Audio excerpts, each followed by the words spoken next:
వైపు నిర్దాక్షిణ్యంగాను, సనాతన ధర్మం పాటించే వారి వైపు చట్టాలు ఎలా పనిచేస్తాయంటే నిర్దాక్షిణ్యంగా పనిచేస్తాయి.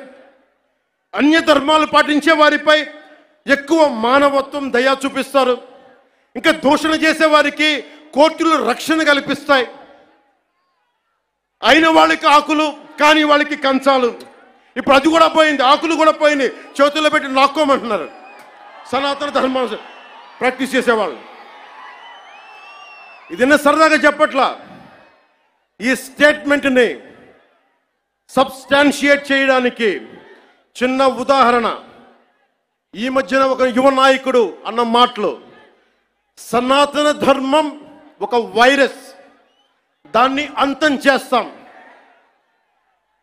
మీరు ఇలాంటి స్టేట్మెంట్స్ ఒక ఇస్లాం మీద జరిగితే వెంటనే దేశంలో ఉన్న కోర్టులన్నీ స్పందిస్తాయి, నిర్దాక్షిణ్యంగా శిక్షిస్తాయి.